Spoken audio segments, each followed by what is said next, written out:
রহমান স্বাস্থ্য সহকারী একজন পরীক্ষার্থী। তো স্বাস্থ্য সহকারী যে পরীক্ষা হয়েছিল এটাতে যে দুর্নীতি বা অনিয়ম হয়েছে সেটার পক্ষে আমি বলতে এসেছি। তো আমি উথলি 2-এর একজন প্রার্থী ছিলাম। এখানে আমার গ্রাম থেকে 3 জন টিকছে এবং আমার পার্শ্ববর্তী গ্রাম থেকে কাশীপুর সেখান থেকে একজন মেয়ে টিকছে। তো আমরা হচ্ছে যে ভাইভা পরীক্ষা দিতে গেলাম। দিতে যাওয়ার পর আমাদেরকে একটা সেমিনার রুমে রাখা হয়েছিল। তো সেখানে একজন এসে বলল যে তোমাদের হচ্ছে যে যাদের জীবননগরে আছে তারা দাঁড়াও এবং দাঁড়িয়ে তোমরা হচ্ছে যে তোমাদের কাগজপত্রগুলো গুছিয়ে নাও। তো তখন আমরা আমাদের কাগজপত্রগুলো গুছিয়ে নিলাম এবং তিনি রোল নম্বরের সাথে মিলিয়ে দেখলেন। দেখার পরে আমরা 4 জন রোল নম্বরধারী ছিলাম, একজন রোল নম্বর ওর ভিতর ছিল না। তো হচ্ছে যে ওরা ওকে বলল যে তোমার কি গতকাল পরীক্ষা হয়ে গেছে বা সকালে পরীক্ষা হয়ে গেছে? তখন ও বলছে যে না, আমার এখনই ভাইভা। তো বলছে যদি এখন ভাইভা হয় তাহলে তোমার রোল নম্বর তো এখানে নাই। তো বললো যে তখন সে বলল যে আমার সংশোধিত রেজাল্ট। পরবর্তীতে আমাদেরকে নিয়ে যাওয়া হলো নিচতলায় এবং সেখানে হচ্ছে যে আমাদের কাগজপত্র চেক দেওয়া হলো।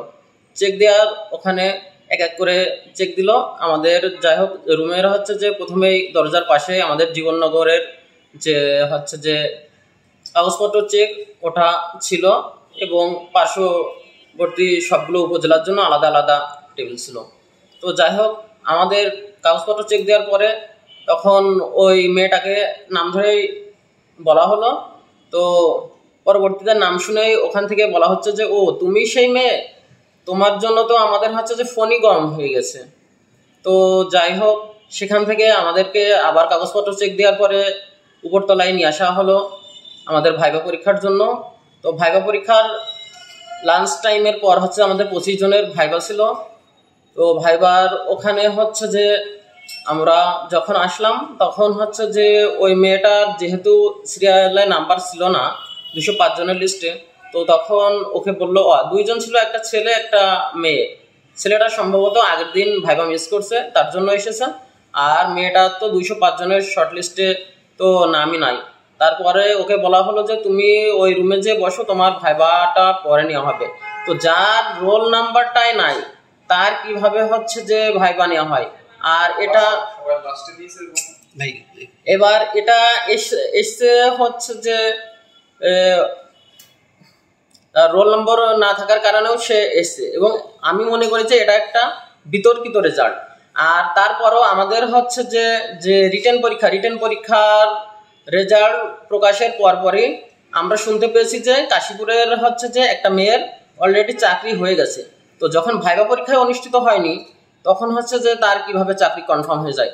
পরবর্তীতে আমি বাড়িতে বললাম যে আব্বা মামা, আমার তো হচ্ছে যে চাকরি হবে না, তো হচ্ছে যে আমি পরীক্ষা দিতে যাব না, যেহেতু একজন কনফার্ম হয়ে গেছে, সে আমার পাশের গ্রামেরই। তো আব্বা মা বললো যে হচ্ছে যে তাতে সমস্যা কি, তুমি যে টিকছো তোমার চাকরির পরীক্ষা তুমি দিয়ে এসো, তাতে হয় হোক না হয় না হোক। তো যে 205 জনের লিস্টেই টেকেনি তার পরীক্ষা নেওয়া হলো, আবার সংশোধিত রেজাল্ট হলো, এটা তো একটা অনিয়মই বলতে পারি আমরা।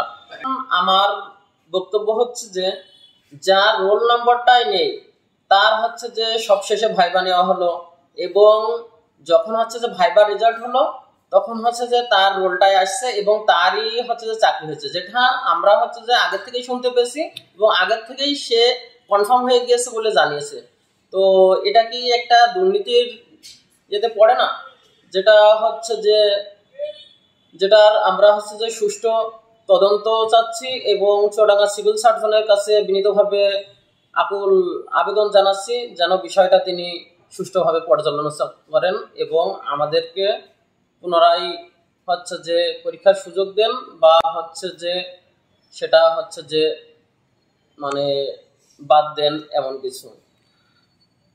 আপনারা কি এমন কোনো তথ্য পেয়েছেন যেটা আর্থিক লেনদেন হয়েছে, এরকম কিছু পেয়েছেন?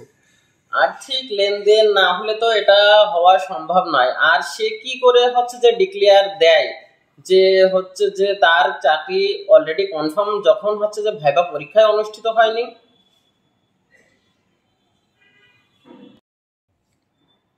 উথুলি 2 নম্বর ইউনিয়নের স্বাস্থ্য সহকারী পদে আমার ওয়াইফ একজন ক্যান্ডিডেট। তো এখানে সে পরীক্ষা দিতে যেয়ে দেখে যে একটা সংশোধিত রেজাল্ট এসছে। একটা মেয়ে প্রথমে তার রেজাল্ট আসেনি, পরে সংশোধিত রেজাল্ট এসছে। এই রেজাল্টটা আমার কাছে বিতর্কিত মনে হয়েছে। এই রেজাল্টটাই বিতর্কিত। আমরা চাচ্ছি যে, এবং তাকে ভাইবা নেওয়া হয়েছে সবার লাস্টে এবং তাকে চাকরি দেওয়া হয়েছে, এটাই আমার কাছে বিতর্কিত মনে হচ্ছে। আমরা চাচ্ছি এর সুষ্ঠু তদন্ত করে পুনরায় আবার সবারই পরীক্ষা দেওয়ার সুযোগ করে দেওয়া হোক।